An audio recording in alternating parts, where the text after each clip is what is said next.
tema da pregação hoje é a fé que agrada a Deus. Evangelho de Lucas, capítulo 7, verso 1.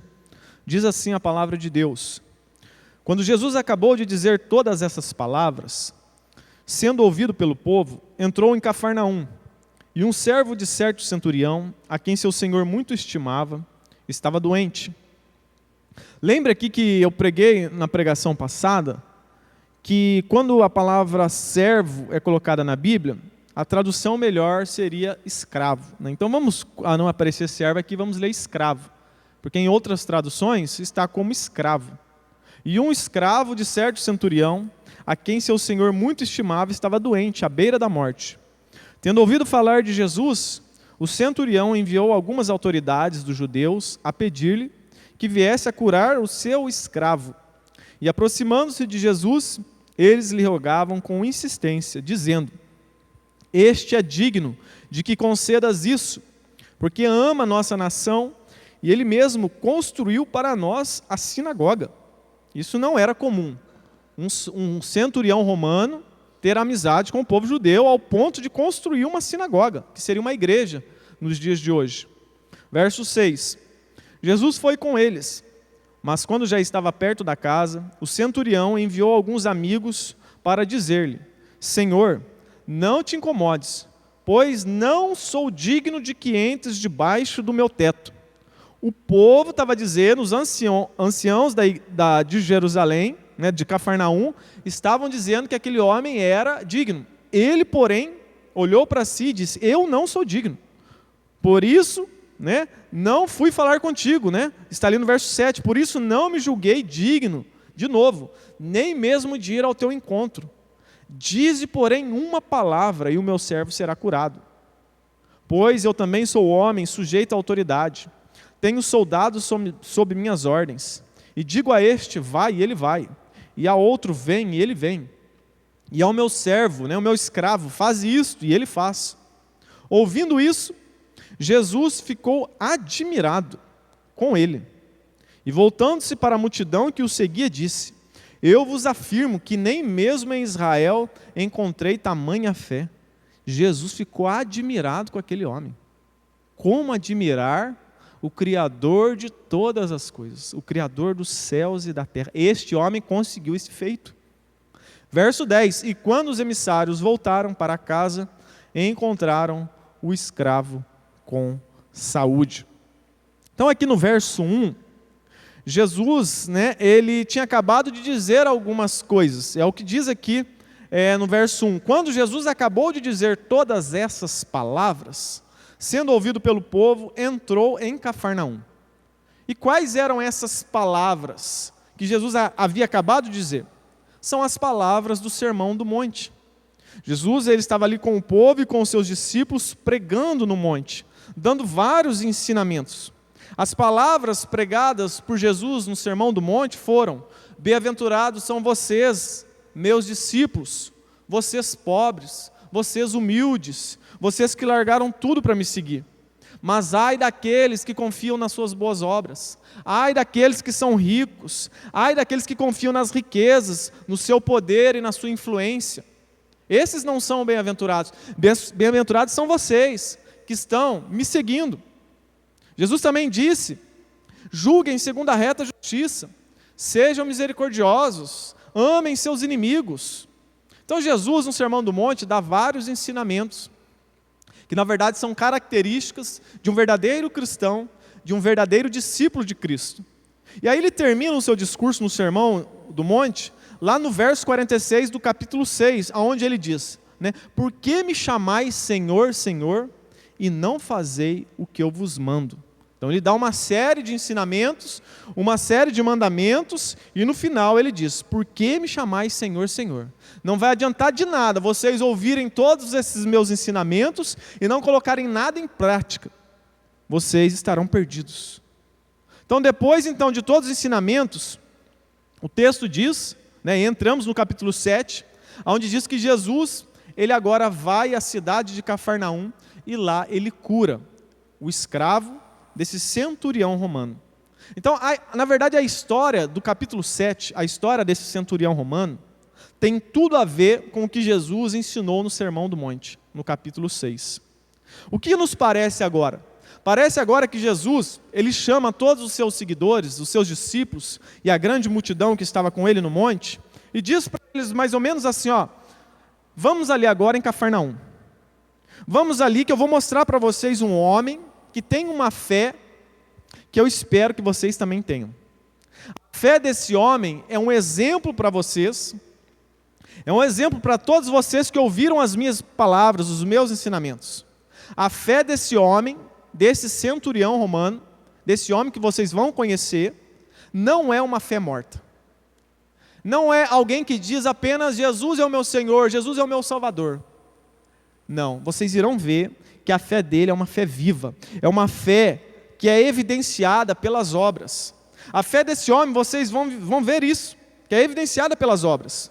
Vamos ali em Cafarnaum, ali vocês verão o exemplo de alguém que me reconhece verdadeiramente como Senhor, que entende o peso da palavra Senhor. Vamos ali. Este homem, ele não diz Senhor apenas da boca para fora, como muitos de vocês aqui que estão agora, talvez digam. Quantas pessoas dizem seguir Jesus, dizem chamar Jesus de Senhor, dizem que Jesus é o seu Senhor, mas não vivem em obediência a esse Senhor. E aí Jesus vai mostrar o exemplo na prática, na vida desse centurião. A fé desse centurião romano é a fé que faz Jesus ficar admirado. A fé que Jesus esperava e espera até hoje dos seus discípulos, dos verdadeiros cristãos. A Bíblia nos mostra que apenas 2 vezes Jesus ficou admirado. A primeira vez está aqui relatado nesse texto. Jesus ficou admirado com aquele homem, com a fé daquele homem. A segunda vez que Jesus ficou admirado está lá em Marcos capítulo 6, verso 5. Lá, Jesus estava na sua casa, estava lá na sua cidade, em Nazaré. E a Bíblia diz que ele não fez muitos milagres porque havia muita incredulidade. As pessoas não tinham fé naquele lugar. E aí diz o texto que Jesus não pôde realizar nenhum milagre, a não ser curar alguns poucos doentes, impondo-lhes as mãos. E olha o que diz: e admirou-se da incredulidade deles. Então, no primeiro momento, Jesus se admirou de uma grande fé, de muita fé.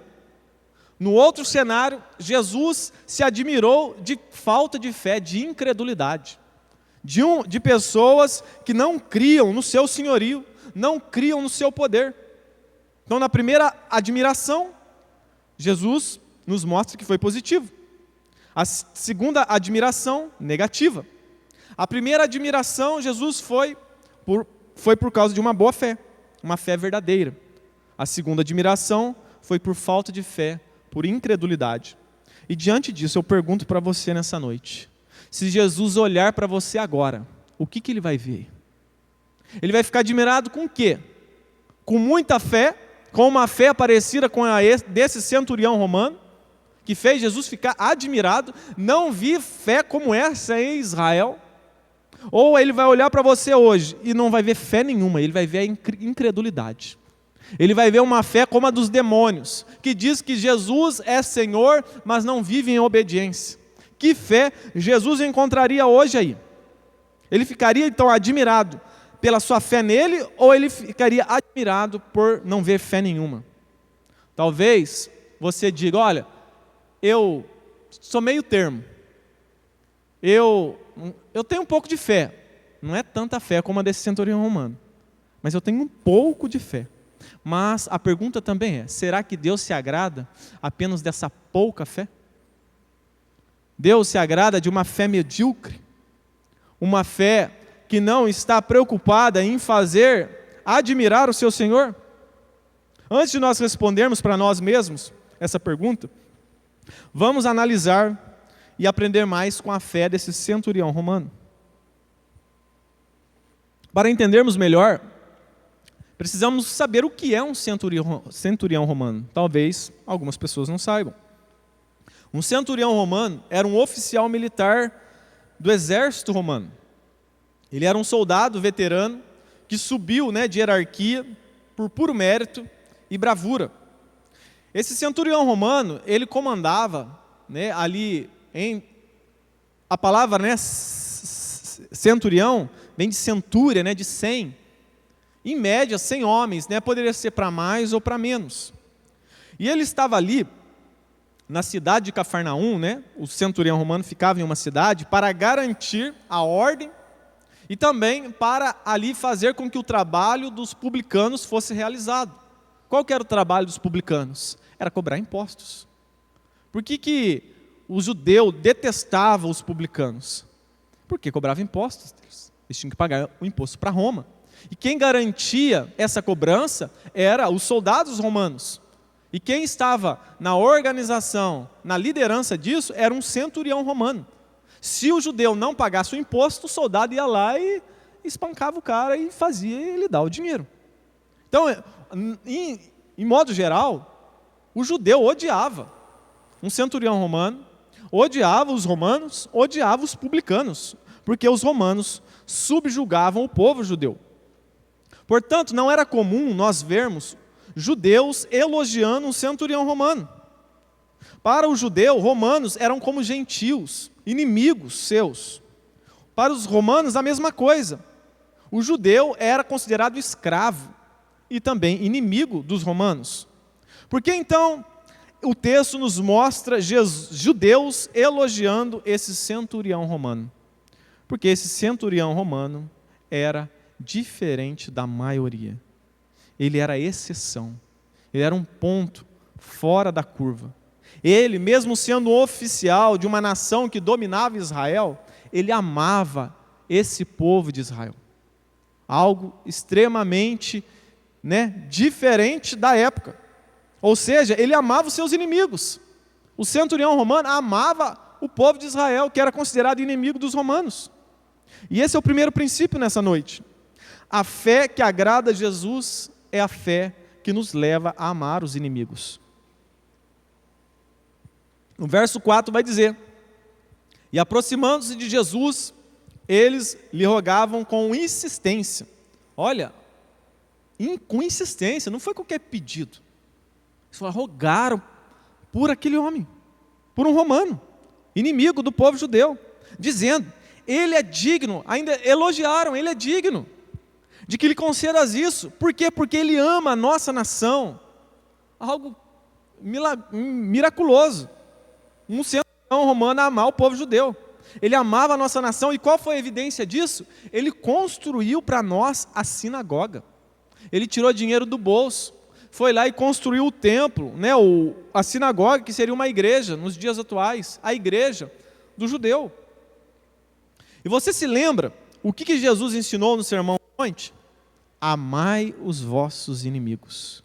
Então Jesus está mostrando com a história desse centurião romano que ele, na verdade, é alguém que de fato ama o seu inimigo. Ele é um exemplo para nós. Ele é um exemplo para os seus discípulos. Um romano amando o seu inimigo. A fé e o amor desse centurião não ficaram apenas nos lábios. A fé e o amor desse centurião passou também pelo bolso. Porque tem pessoas, que dizem: eu te amo. Fazem textão na rede social, manda carta, no WhatsApp, põe coraçãozinho, mas na prática não é nada daquilo. Não tem a evidência desse amor pronunciado pelos lábios. Porém, o amor deste homem, a fé deste homem não ficou apenas nos lábios, passou pelo bolso. A fé e o amor desse homem foi evidenciado por suas obras. O texto, como eu disse, diz que ele construiu a igreja dos judeus, a sinagoga. Ele tirou dinheiro do bolso e demonstrou o seu amor pelo inimigo. E eu te pergunto, eu e você, seríamos capazes de fazer isso? De tirar dinheiro do bolso para construir a igreja do povo de Deus? Você seria capaz de fazer o mesmo? Você seria capaz de financiar um terreno para a igreja? Você seria capaz de construir uma igreja para o povo de Deus? Tirar dinheiro do bolso e dizer: irmãos, vamos juntar aí, vamos construir uma igreja? Vamos sair do aluguel? Sua fé te leva a amar o próximo com o seu dinheiro. Porque às vezes a gente fala: eu amo meu próximo. Amor não é só palavras, amor é atitude. Você é capaz de tirar dinheiro do bolso e ir lá pagar às vezes a conta de um irmão seu, um irmão da igreja que está passando necessidade, né? Sem ficar falando para ninguém, que a mão direita faz, a esquerda não fica sabendo? Você é capaz de tirar dinheiro do bolso, ir lá e comprar uma cesta básica e entregar na casa do irmão? E você nem falar o seu nome, só manda entregar. Você seria capaz de tirar dinheiro do bolso para amar o próximo, para amar a igreja do Senhor, como esse homem fez, tirou das suas posses para construir a igreja do povo de Deus? Sua fé te leva, pelo menos, a dizimar na casa do Senhor? Se não te leva nem a esse mínimo, né? Nem a te dar 10%, você deve questionar a sua fé. Você deve questionar o seu cristianismo. Nós dizemos que 10 é o mínimo. Por que é o mínimo? Se você olhar o padrão no Novo Testamento, da igreja primitiva, eles davam tudo. Eles vendiam suas posses, tinham tudo em comum. Tanto que alguém quis se aparecer na igreja, Ananias e Safira, né? E dizem vender um terreno por 100 mil, né? Por 50 mil, mas na verdade foi 100, eles ficaram com 50 e disseram na igreja: olha, a gente está dando tudo aqui, os 50. Eles mentiram para a igreja, porque eles queriam se aparecer, todo mundo está dando, a gente também quer mostrar que a gente é generoso. Então esse era o padrão na igreja primitiva, eles eram generosos. Como que a igreja católica se tornou uma grande potência? Tem templo para todo lugar, porque os homens ricos desse mundo, as pessoas que tinham posses, elas doavam terreno para a igreja católica, construíam igrejas, e nós estamos pelo menos no mínimo 10%. Se a nossa fé não passa pelo nosso bolso, a gente deve rever o nosso cristianismo, a nossa fé.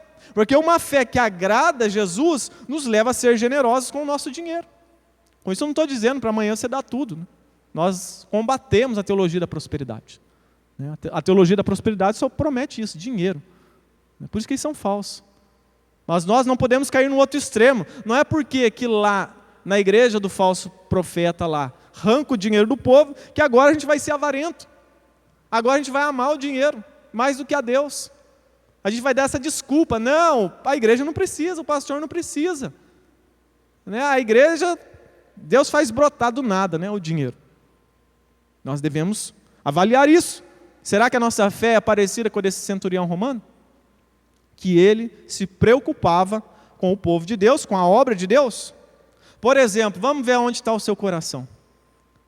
Vamos dizer que você descobrisse que amanhã você tem uma herança de 1 milhão para receber. Como está o seu coração agora? Você ficaria alegre: poxa, vou dar 100 mil para a igreja. Não vejo a hora de dar 100 mil para a igreja. Ou você opera aí, eu acho que 100 mil é muito, né? Aí você já ia ficar duvidoso: ah, não, mas acho que a igreja não precisa de tanto, né? Aonde está o nosso coração? Devemos entender que toda boa dádiva vem do alto dos céus, vem do Senhor, do Pai das luzes. É Deus que nos dá sabedoria para adquirir riqueza. É Deus que nos dá saúde para trabalhar. É Deus que abre porta para nós. Tudo vem de Deus. Nós somos mordomos daquilo que é dele. Então a fé, uma das características da fé que agrada a Jesus é uma fé que é generosa com as suas finanças. No verso 2 vai dizer: e um escravo de certo centurião, a quem seu senhor muito estimava, estava doente, à beira da morte. Tendo ouvido falar de Jesus, o centurião enviou algumas autoridades dos judeus a pedir-lhe que viesse curar o seu escravo. Historiadores dizem que os romanos, nessa época, eles tratavam seus escravos como meros instrumentos ou ferramentas vivas. Uma enxada e um escravo era a mesma coisa. Uma pá e um escravo, para o romano, era a mesma coisa. Era como objetos descartáveis. Alguns historiadores vão dizer que eles pensavam dessa maneira: olha, assim como uma ferramenta que não fala, ela quebra e você troca, você compra uma nova. Quando uma ferramenta sua fica velha, não dá mais para usar, o que você faz? Você joga fora, vira sucata, você compra uma nova. Assim é com um instrumento que não fala. E quem era o instrumento que não fala? Era o escravo. Então o escravo era tratado como um objeto descartável, uma ferramenta viva. Porém, esse centurião era diferente. Ele não tratou o seu escravo como um objeto descartável. Pelo contrário, ele amou o seu escravo, se preocupou com o seu escravo. Ele teve a oportunidade de falar com Jesus, né, enviou emissários. Ele poderia pedir para ele alguma coisa. Não, ele pediu em favor do próximo, em favor do seu escravo. Então esse centurião era diferente. No Evangelho de Mateus nós temos mais detalhes sobre o estado de saúde desse escravo.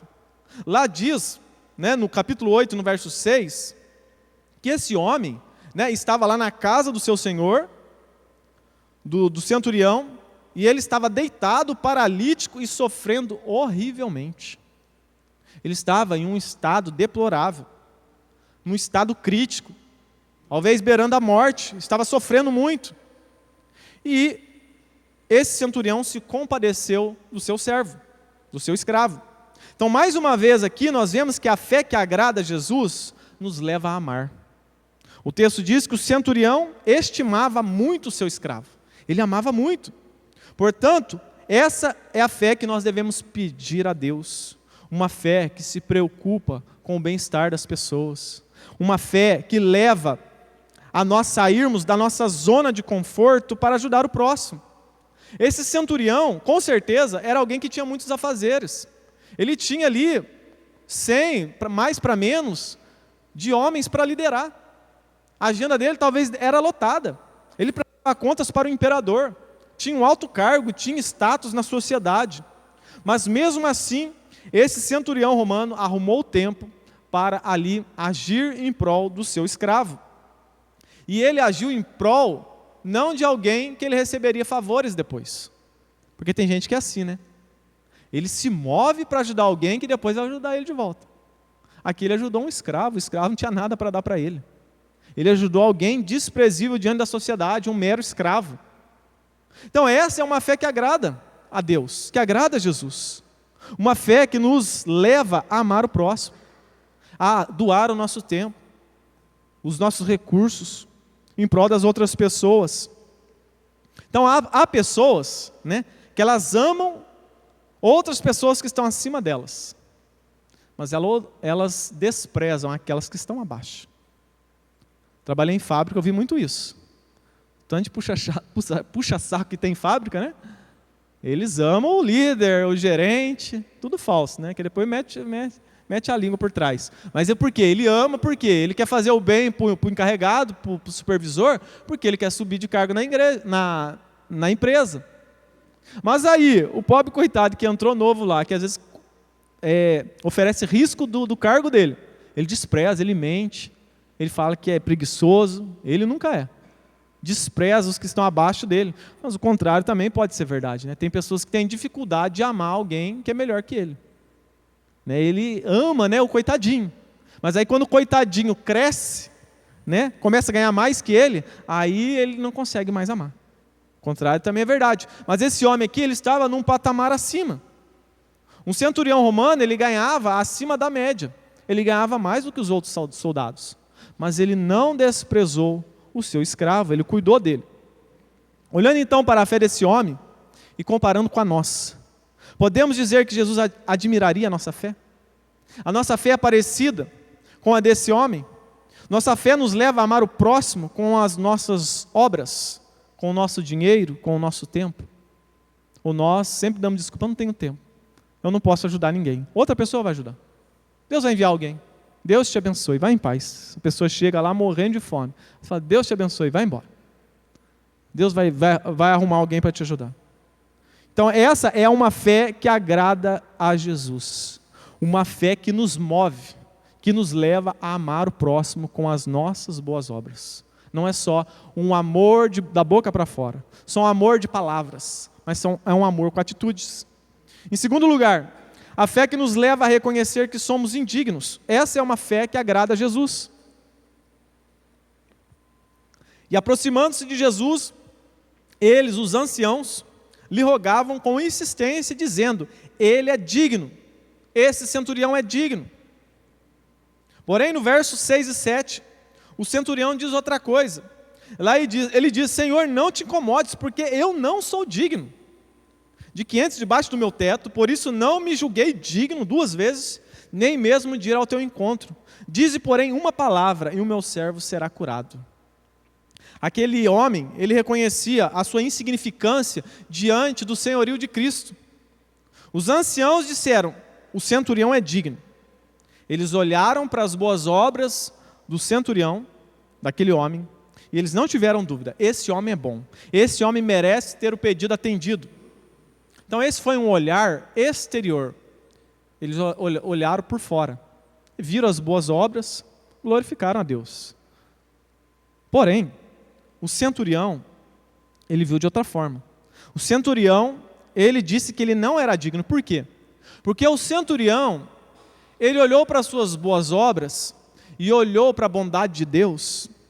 Ele olhou para o senhorio de Cristo e ele viu que o seu senhorio, diante daqueles 100 homens, era insignificante. Ele olhou então com um olhar interior, ele olhou para si e viu: eu sou indigno. Diante desse Senhor Todo-Poderoso, eu sou indigno de estar na presença dele. Eu não posso deixar ele vir na minha casa. Na minha casa, a minha casa não está pronta para recebê-lo. Então ele enviou emissários, amigos para falar, os anciãos para falar com Jesus. Então ele teve um olhar interior. Esse mesmo olhar Pedro teve quando Jesus estava no seu barco. Está lá Pedro, passando a madrugada inteira, pescando, nada pega, junto com os outros amigos. E aí Jesus chega bem no findar da madrugada e diz para Pedro: Pedro, joga a rede para o lado de lá.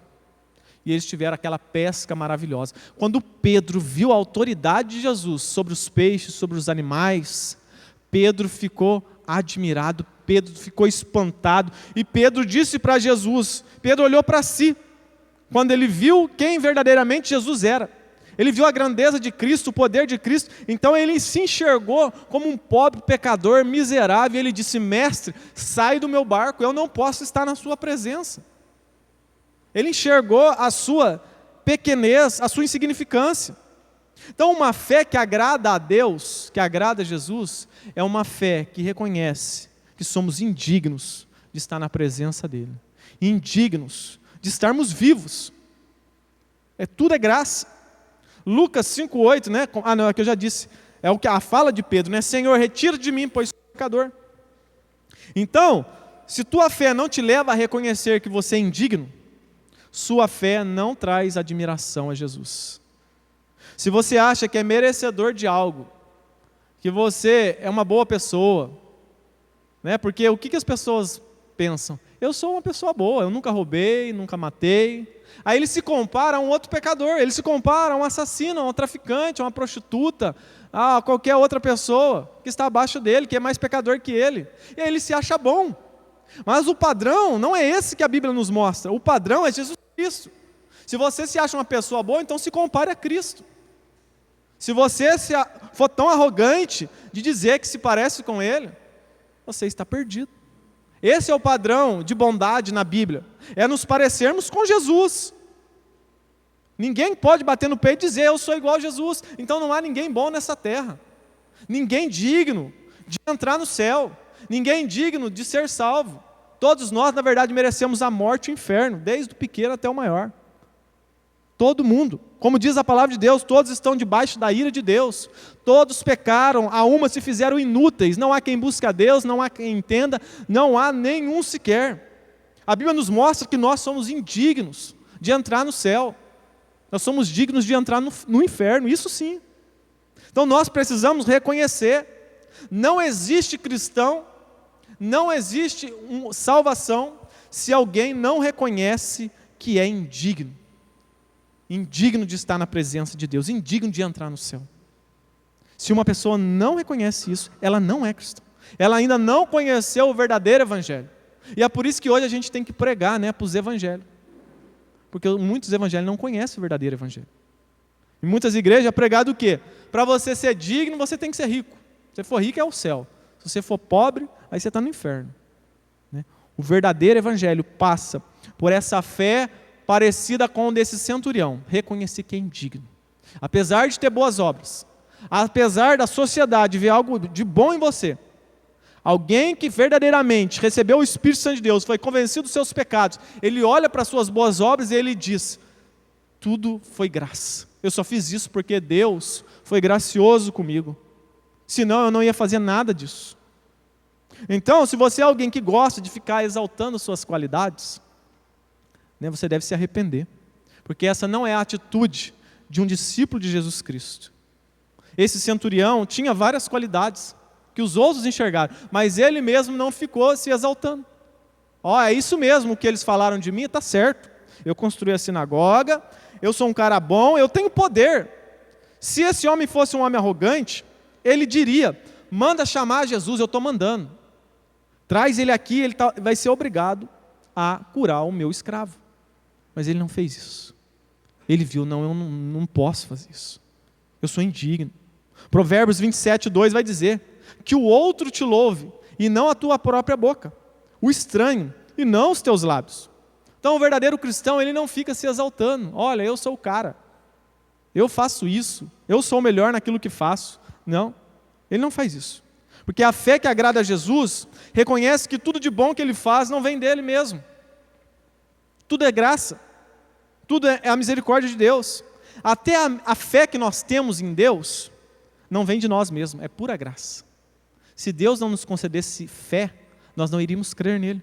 Efésios 2:8 é claro ao dizer: porque pela graça sois salvos por meio da fé. Isso não vem de vós, é dom de Deus, não vem das obras para que ninguém se glorie. Então a própria fé que nós temos, a própria fé que esse centurião tinha, nem mesmo era dele. Não brotou dele, veio do céu, veio de Deus. Ele foi agraciado. Agraciado por essa grande fé que Jesus mesmo ficou admirado. Jesus, olha que interessante.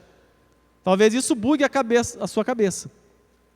Jesus aqui nessa passagem ficou admirado com a fé que foi dada por Ele mesmo.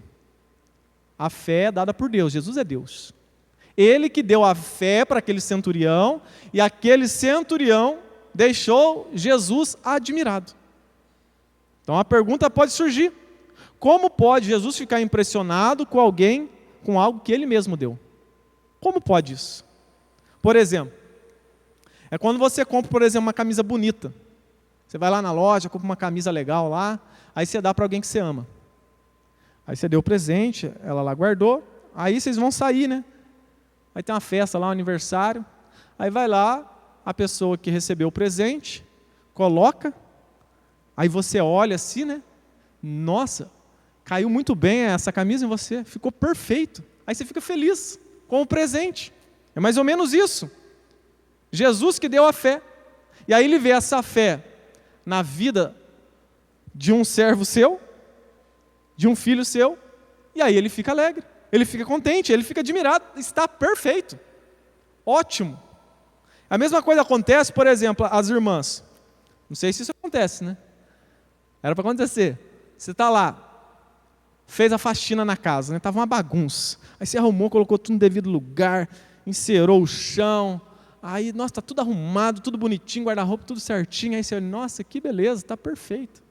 Nossa, deu outra cara, está cheiroso. Né? E você fica feliz, você fica admirado. Né? Outro dia aconteceu isso comigo, né? O meu carro fazia tempo que eu não lavava. Aí eu peguei, fui lavar, passei um spray preto nas rodas lá, dei uma geral nele, olhei assim: nossa, está parecendo um carro novo, rapaz, tá? Ficou muito bom. A gente fica admirado. Então é esse sentimento que Jesus está sentindo. É o mesmo sentimento que Deus, o Pai, o Filho e o Espírito Santo sentiram na criação do mundo. A Bíblia não diz lá em Gênesis que Deus, né, disse: façamos o homem a nossa imagem e semelhança, né, que venha ter tudo, haja luz e houve luz, haja firmamento, tudo houve. E Deus olhou para aquilo e disse: ficou muito bom, muito bom. Então, para sermos salvos, precisamos ter essa fé que o centurião recebeu. Uma fé que reconhece que tudo que há de bom em nós é fruto da graça de Deus. Eu não merecia. Agostinho de Hipona, ele fala a respeito dessa passagem, né?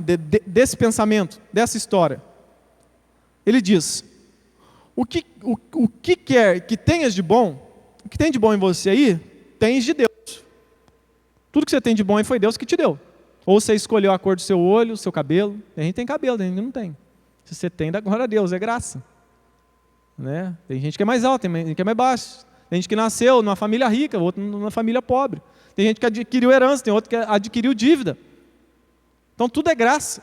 Você não escolheu nada, tudo é graça. Então tudo de bom que você tem, as qualidades que você tem, talvez você é bom naquilo que você faz, é graça. Não vem de você mesmo, tem de Deus. Agora o que tens de mal em você, tudo tens de ti mesmo. Tudo de mal em você não vem de Deus, aí vem de você mesmo. Vem do nosso coração corrupto, enganoso, vem da nossa natureza caída. Então, isso aqui também é mais ou menos como, por exemplo, vamos dizer que você não sabe fazer churrasco. Você nunca fez churrasco. Aí você tem lá um amigo que é gaúcho, gosta de fazer um churrasco, né? E ele manja. Aí ele pega, coloca você na frente da churrasqueira. E ele diz, olha, corta dessa forma aqui, coloca essa quantidade de sal, faz isso, tempera dessa maneira, faz desse... O churrasco fica maravilhoso. Você só fez aquilo porque o gaúcho estava ali te auxiliando a fazer, mostrando passo a passo que você tinha que fazer. Então é mais ou menos isso. Tudo de bom que nós fazemos é fruto da graça de Deus, é o Espírito Santo de Deus nos capacitando a fazer essas coisas boas. Outro exemplo, para nós termos a fé desse centurião, a fé que reconhece a nossa insignificância, a nossa pequenez. Vamos dizer, né, eu dou esse exemplo no curso de membros, vamos dizer que um bilionário pagou a passagem, tem uma mansão, tem lá uma piscina gigante na sua casa, anda de avião para cima e para baixo, mas nesse dia ele precisou ir lá, pagar uma viagem de avião, né, junto com todo mundo, pagou a primeira classe, mas aí no dia de embarcar, o avião deu problema, aí a agência disse, olha, tem um hotel aqui 5 estrelas, você vai ficar lá, está tudo pago, você pode ficar lá, e no outro dia a gente vai.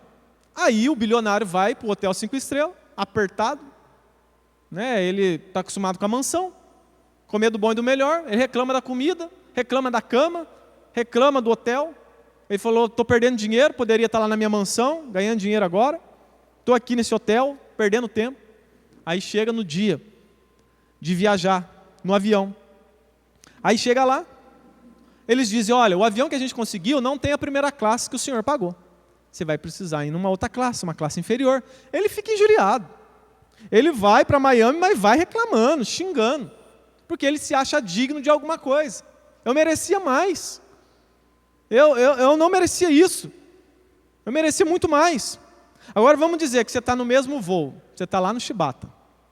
Aí você vai lá, fez as contas, né, na caneta, no papel, para fazer a compra, porque está tudo caro. Aí chega no caixa lá, nossa, será que vai dar? Acho que não vai dar. Aí daqui a pouco, diz lá que você ganhou uma viagem para Miami e a compra está tudo paga. Aí você já fica alegre, né? E é a mesma viagem do bilionário. Aí acontece as mesmas coisas. Chega lá no dia, eles falam, olha, você vai ter que ficar lá no hotel. Um hotel 5 estrelas. Você nunca entrou no hotel 5 estrelas? Nunca comeu aquela comida? Né? Tá lá numa piscina maravilhosa. Eles, olha, você vai ter que ficar aí. Pode ser que dure 2 dias. Pode ficar uma semana, tá tranquilo. Pode aí com calma que eu estou tranquilo aqui. Eu não merecia isso, tudo de graça. Aí chega o outro dia, vai pegar o avião, fala a mesma coisa, olha, não tem a primeira classe, vai ter que ir na classe inferior. Não tem problema, se precisar eu vou até deitado no chão do avião, mas que eu quero ir para Miami eu vou, está tudo de graça. Para mim é festa. Por quê? Porque ele se vê como indigno. Eu não merecia, tudo é de graça. Então o verdadeiro cristão, ele reconhece isso. Tudo que ele tem, tudo que ele faz é fruto da graça de Deus, ele não merecia nada. Então ele vive em gratidão a Deus, ele vive como esse centurião romano, reconhecendo que não é digno de nada. Então essa é uma fé que agrada a Jesus, essa é uma fé que agrada a Deus. Em terceiro lugar, a fé que agrada a Jesus é uma fé que nos leva a reconhecer a autoridade de Cristo. O verso 7 vai dizer, por isso não me julguei digno nem mesmo de ir ao teu encontro. Dize, porém, uma palavra só, e o meu servo será curado. Eu creio nessa autoridade que o Senhor tem sobre todas as coisas, sobre o demônio, sobre as doenças. Pois eu também sou sujeito à autoridade, eu sei o que é ter autoridade. E tenho soldados sobre as minhas ordens, e digo a este, vai, e ele vai, e a outro, vem, e ele vem, e ao meu servo, faze isto, e ele faz. Ouvindo isso, Jesus ficou admirado com ele, e voltando-se para a multidão que o seguia, disse: eu vos afirmo que nem mesmo em Israel encontrei tamanha fé. Como será que esse centurião adquiriu tamanha fé? Sabemos que tudo é fruto da graça, mas tem os seus meios. A Bíblia mostra como é os meios de termos fé, de recebermos de Deus a fé. Está lá em Romanos 10, 17.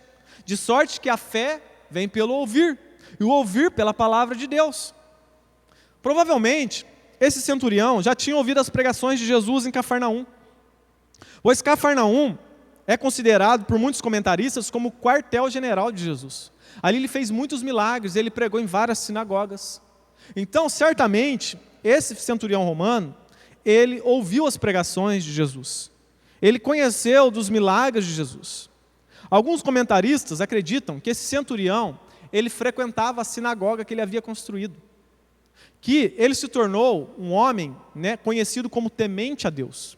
Haviam pessoas dessa época que eram conhecidas como pessoas temente a Deus. Era o gentil que admirava o monoteísmo e a ética judaica. E então ele frequentava a sinagoga, fazia doações, orava a Deus, mas ele não circuncidava e nem seguia as leis cerimoniais. Mas ele estava lá, conhecendo, ele lia a Torá. Então certamente, provavelmente, esse centurião romano, ele lia as Escrituras, ele participava algumas vezes da sinagoga. Então ele conseguiu enxergar Jesus na palavra de Deus. Antes dessa passagem, Jesus já tinha feito vários milagres. E um milagre havia acontecido lá em Cafarnaum, na vida do filho de um oficial do rei. E foi bem parecido com esse milagre. O oficial do rei chegou diante de Jesus e disse: olha, o meu filho está doente, está com uma febre muito alta. Cura ele, por favor. E aí Jesus disse: ele está curado. Quando o homem chegou na sua casa, ele perguntou o horário que a criança tinha ficado curada. Bateu com o horário que Jesus havia falado. Aí ele falou: verdadeiramente esse é o Filho de Deus. Esse homem é de Deus. Eu reconheci a autoridade. Então, com certeza, esse centurião já tinha ouvido essa história. Já sabia que Jesus tinha poder apenas com a sua palavra. Então ele clamou por Jesus. Ele reconheceu a autoridade de Jesus, que apenas com a sua voz ele poderia fazer um milagre. Isso nos faz lembrar da criação relatada em Gênesis, onde vemos que tudo foi criado pelo poder da sua palavra. Tudo foi criado, e houve luz, e houve firmamento, tudo com o poder da palavra de Deus, os luminares, a terra, os vegetais, tudo criado pelo poder da palavra de Deus. Então esse centurião reconheceu a autoridade de Cristo. E eu e você, nós reconhecemos essa autoridade de Cristo sobre as nossas vidas? Que Ele é Senhor da nossa vida? Que nós somos escravos dEle? O verso 8 vai dizer: pois eu também sou sujeito à autoridade e tenho soldados sob minhas ordens. E digo a este, vai, e ele vai. E ao outro, vem, e ele vem. E ao meu servo, faz isto, e ele faz. Esse homem sabia o que era hierarquia. Ele se sujeitava a autoridades maiores do que ele. E ele também tinha a sua autoridade sobre outros soldados. Quando um centurião dava ordem, não tinha opção de dizer não. Os cristãos hoje, eles dizem não para Deus. Não diz com a boca, mas diz com as atitudes. A palavra de Deus diz: olha, crie o filho no temor do Senhor. Cultue a Deus pelo menos uma vez por semana. E aí ele não obedece e chama Deus de Senhor. Quando o centurião dava ordem, não tinha opção de dizer não. Se um soldado romano fosse rebelde com o seu senhor, e ele tivesse a ousadia de desobedecer uma ordem, esse teria consequências graves. A sentença padrão era a morte por espancamento. Se ele fosse rebelde e não obedecesse a ordem do seu superior, como que era o ritual? O tribuno tocava o condenado com uma vara, e ao toque, ao sinal dessa vara, os outros soldados da unidade, aqueles 100 homens, se tivesse todos ali, os próprios colegas do rebelde, iam atacar este rebelde com porretes e pedras, e iriam matá-lo. Essa seria a sentença. Então, um soldado jamais ele ousaria em dizer não para o seu senhor, em desobedecer uma ordem do seu senhor. Então, esse centurião, ele tinha bem claro em sua mente o peso de chamar Jesus de Senhor. Ele entendia o senhorio de Cristo. E por que eu disse no início dessa mensagem que o capítulo 7 tem tudo a ver com o Sermão do Monte? Porque o Sermão do Monte termina dizendo assim: por que me chamais Senhor, Senhor, e não fazei o que eu vos mando? Jesus está perguntando para nós: vocês estão aprendendo com o professor centurião romano o que significa chamar alguém de Senhor? A me chamar de Senhor? Eu sou verdadeiramente seu Senhor? Se eu sou o seu Senhor, por que você não vive conforme os meus mandamentos? Essa história nos mostra então que a fé que agrada a Deus, que a fé que agrada a Jesus, ela nos leva a reconhecer e a obedecer a autoridade de Cristo sobre as nossas vidas, sobre a nossa família, em tudo que vamos fazer. Em tudo nós devemos perguntar: Senhor, é da tua vontade? Criar os filhos, como que é, Senhor? Quero saber na sua palavra. Ser um bom marido, um bom empregado, um bom patrão, um bom servo do Senhor, viver em sociedade, amar o inimigo, lidar com o dinheiro, tudo. Eu faço a vontade do meu Senhor. E eu não posso dizer não. Quando entra em conflito a minha vontade e a vontade do meu Senhor, a vontade do meu Senhor prevalece. Mas é difícil, mas o Senhor dá graça. O Senhor nos faz obedecer a sua lei. Em quarto lugar, e último, a fé que nos leva a crer em milagres. Essa é uma fé que agrada a Jesus. Verso 10.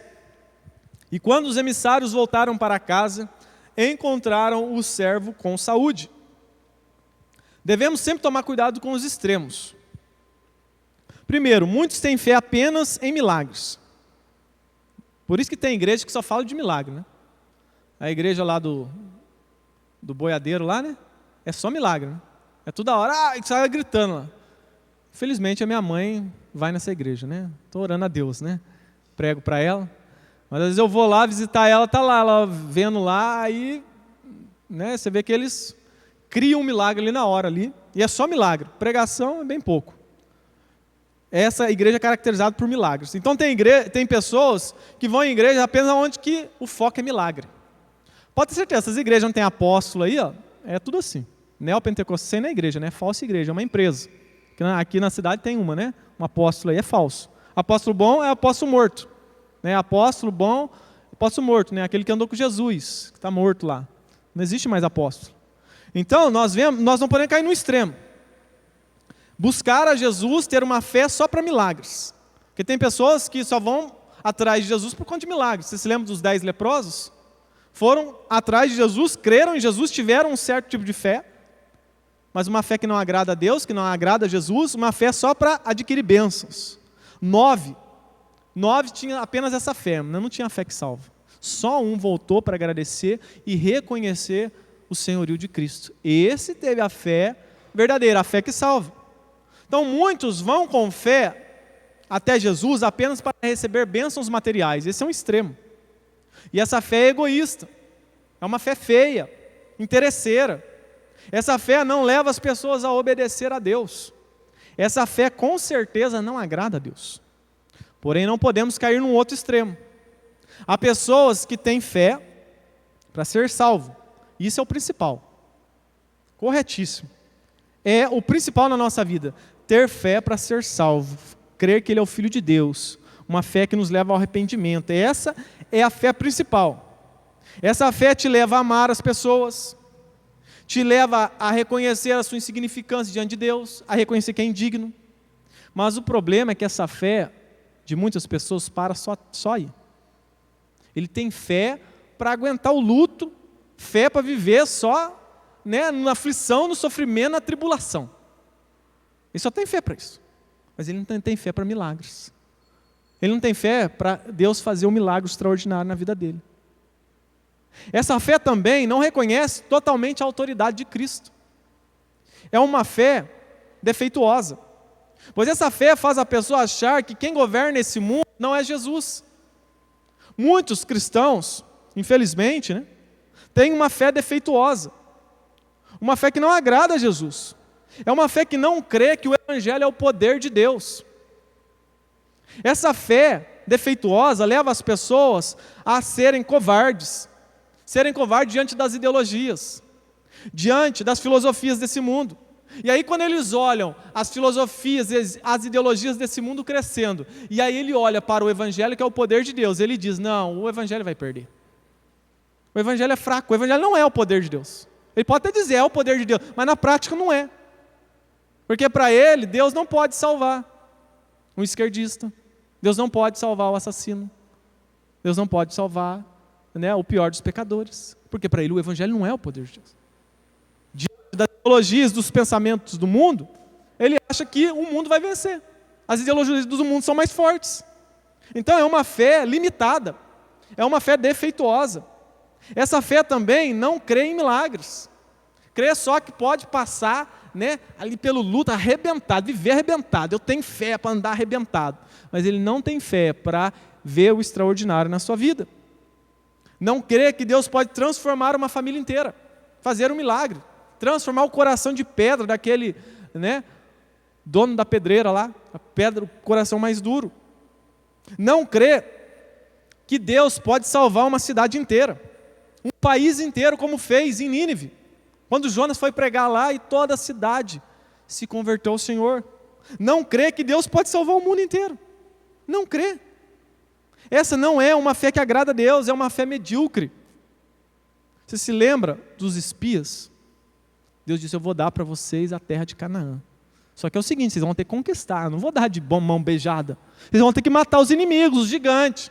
Tem que ter fé. Sem fé é impossível agradar a Deus. E aí os espias foram, os 12. Aí eles olharam o gigante na terra.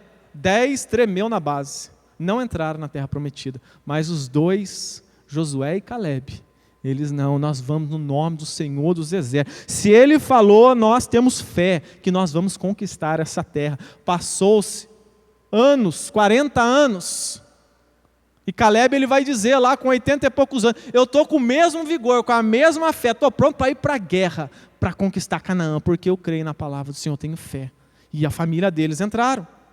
Essa é uma fé que agrada a Deus, que agrada a Jesus, que Ele não olha para as dificuldades da sua geração, Ele não olha para os gigantes, que hoje são essas ideologias, LGBT e tudo que vem do inferno, Ele olha e Ele não teme.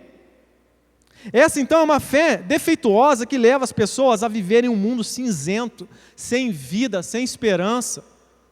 Para muitos, o mundo é de mal a pior mesmo. A maioria dos evangélicos tem essa fé defeituosa.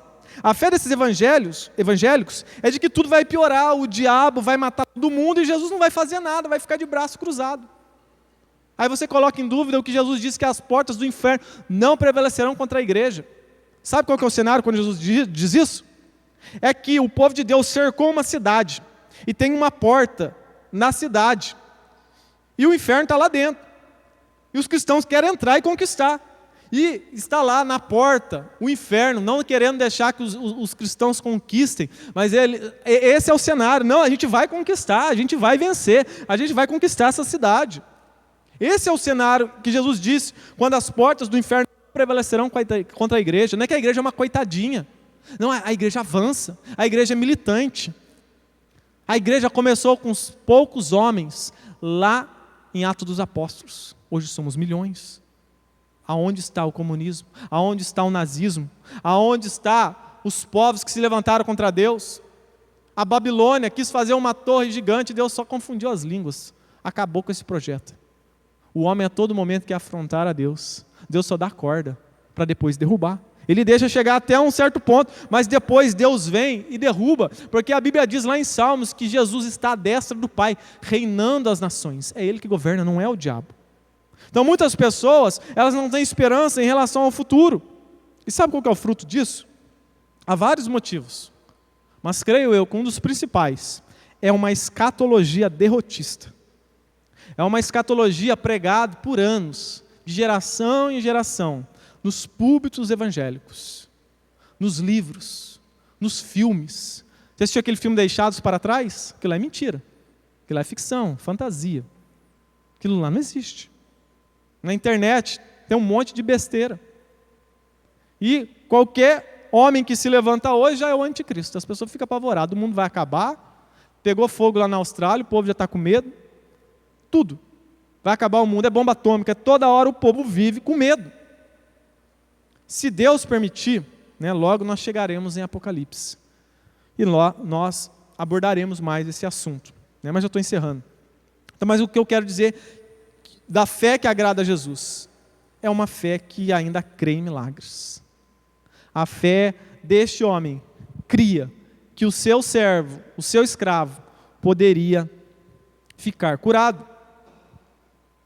A fé que agrada a Jesus é a fé que nos faz crer que Jesus cura doenças, que nos faz crer, que nos leva a crer que Jesus liberta os viciados, que nos leva a crer que Jesus ainda expulsa os demônios, que Jesus abre porta de emprego, que Jesus dá esposa crente. Você tem que ter fé, irmão. Às vezes é falta de fé. Que faz a mulher estéril ter filhos. Você tem que crer. Temos que ter fé. Sem fé é impossível agradar a Deus, como diz Hebreus 11. Ora, sem fé é impossível agradar a Deus, agradar-lhe, porque é necessário que aquele que se aproxima de Deus creia que Ele existe e que Ele é o quê? Galardoador. Por que muitas pessoas não recebem nada de Deus, não veem milagre em suas vidas, não veem o extraordinário? Porque falta fé. Não creem que Deus ainda faz milagres.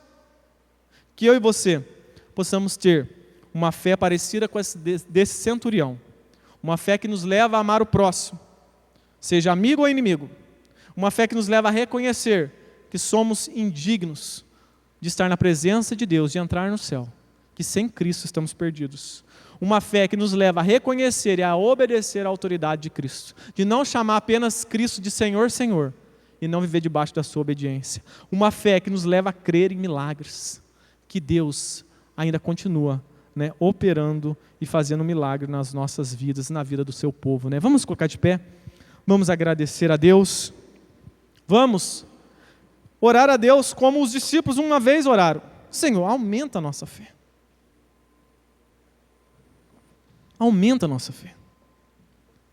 Nos faz ter fé, porque a fé vem do Senhor, é dom de Deus. Talvez você tenha vivido com pouca fé. Talvez você olha para a sua vida e não vê saída. Você olha para a sua família, pessoas que você ama, e com os olhos carnais você olha e não tem jeito mais. Para Deus nada é impossível. Não há impossíveis para Deus. Deus continua sendo o mesmo ontem, hoje e eternamente. Ele é o mesmo Deus que abriu o mar vermelho, fez o seu povo passar de pé enxutos e matou os seus inimigos. Deus continua sendo o mesmo, aquele que fez a água brotar da rocha. Jesus continua sendo o mesmo, aquele que fez cego enxergar, surdo ouvir, mudo falar. Jesus continua sendo o mesmo, aquele que salvou publicano, prostituta. Isso é um milagre, esse é o maior milagre. A salvação. Deus continua salvando. Deus continua operando. Creia que o Evangelho é o poder de Deus. Tenha uma fé, procure ter essa fé que agrada o seu Senhor. Para que Ele fique admirado. Senhor, eu creio. Sabe qual é o cenário perfeito para Deus fazer um milagre? É quando se torna impossível. E aí a glória de Deus é maior. Por exemplo, você olha lá para João Batista, o nascimento de João Batista. Seus pais, Zacarias e Isabel, a vida inteira orando por um filho. E aí quando eles ficaram velhos, quando aos olhos carnais não tinha mais jeito. E foi nesse momento que o milagre veio, que o milagre aconteceu. E a glória de Deus ficou conhecida. Então não há impossíveis para Deus, e se está impossível, é o cenário perfeito para Deus fazer um milagre. Por isso ore aí no seu lugar, peça fé, peça para Deus fazer um milagre na sua vida, peça para ter fé para amar o inimigo, amar o próximo, para que Ele fique admirado com a própria fé que Ele te dá. Senhor meu Deus, nós agradecemos a Ti por mais um culto, por mais uma noite, podemos estarmos na Tua presença. A Tua palavra diz, Senhor, que a fé vem pelo ouvir a palavra de Deus.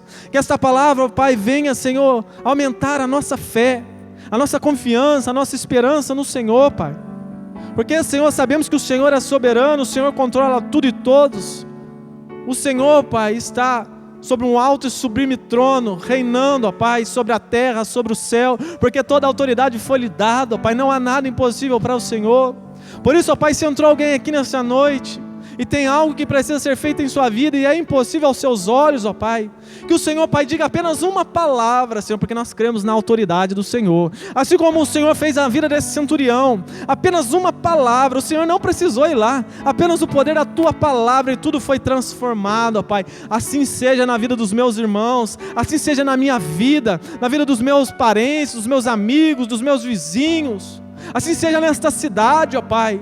Talvez nós olhamos para o cenário desta cidade, os números são horríveis, é criminalidade, é tráfico, é morte, está como vale de ossos secos, está numa condição impossível, sequíssimos, mas se o Teu Espírito Santo, ó Pai, soprar, nós sabemos que desse cenário horrível, desse cemitério, pode surgir, ó Pai, um exército cheio de vida e abundância, um exército cheio de fé, um exército que leva o Teu Evangelho a outras pessoas, um Evangelho que faz o Teu reino avançar, que faz explodir as portas do inferno e sacar o inferno, ó Senhor, e trazer grande salvação e o Teu nome ser glorificado, ó Pai.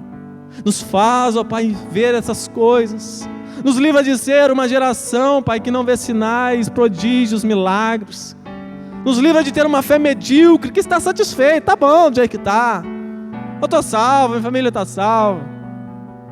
O tanto de quantidade de membros na igreja está bom. Aumentar vai trazer problema. Não venhamos ser medíocres na nossa fé, mas que a nossa fé venha a ser gigantesca. Não para nos gloriarmos, não para dizer, olha que fé bonita, olha a minha fé. Não, para que o nome de Cristo seja glorificado. Para que Ele mesmo olhe e fique alegre. Que fé gigantesca, não vi fé essa em nenhum outro lugar.